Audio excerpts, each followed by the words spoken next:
அனைவருக்கும் வணக்கம். நான் பிரபாகர் ஜோதிடர். ஓம் சிவாய நமக. சிவசக்தி திருச்சிற்றம்பலம். இன்று பிறந்த நாள் காணும் அனைவருக்கும் வாழ்த்துக்கள். அதே போல இன்று திரும்ப நாள் காணும் அனைவருக்கும் வாழ்த்துக்கள். இறைவனுடைய அருள் பரிபூர்ணமாக உங்களுக்கு கிடைக்கட்டும். உங்களுடைய மனம் எதை நீ ஆசைப்படுகிறதோ அந்த ஆசை நிறைவேறட்டும் என்று எம்பெருமான் சிவபெருமானிடம் அடியேன் வேண்டிக் கொள்கிறேன். இப்போ நான் என்ன சொல்ல போகிறேன்னா, இந்த சந்திரனை பற்றி தான் சொல்ல போகிறேன். எக்காரத்தை கொண்டும் சந்திரன் ஒரு ஜாதகத்தில் கெட்டு இருக்கக்கூடாது, கருத்தில் கொள்ளுங்கள். இப்போ சந்திரனை பொறுத்த மட்டும் 12 கட்டங்களும், அதான் 12 ராசிகளும் சந்திரனுக்கு நட்பு கிரகங்களே, கருத்தில் கொள்ளுங்கள். அப்புறம் எப்படி சந்திரன் கெட்டுவிடும் என்று கேட்டால் அதுக்கு தான் சிறு விளக்கம் சொல்ல போகிறேன். நீங்கள் கருத்தில் கொண்டு பயன்பெறுங்க. இப்போ சந்திரனை பார்த்தீங்கன்னா முழுக்க முழுக்க ஜாதகருடைய உடலை குறிக்கும் கிரகமாகாது. எந்த ஜாதகத்திலும் சந்திரன் ஒரு ஆணாக இருந்தாலும் பெண்ணாக இருந்தாலும் சந்திரன் கெட்டு விடக்கூடாது. சந்திரன் கெட்டால் உடல் பாதிக்கப்படும்.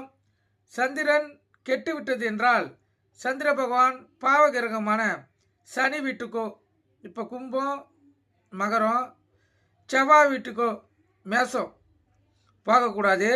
அதே போல் சனியுடனும் தொடர்பு பெறுவது பிணியும் பீடையும் ஏற்படுத்தும்.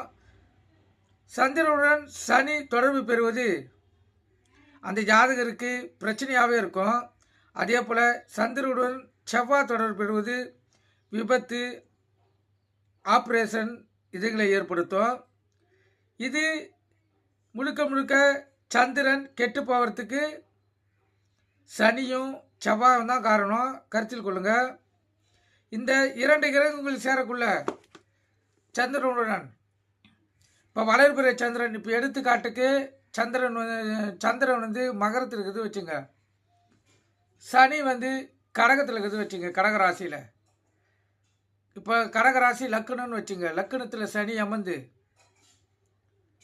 7ஆம் இடம் திருமண ஸ்தானத்தில் மகரத்தில் சந்திர பகவான் வளர்பிறை சந்திர பகவான் அமர்ந்திருந்தாலும் அவருக்கு சிறப்பான வாழ்க்கைகள் அமையும் மற்ற கிரகங்களின் அடிப்படையில்.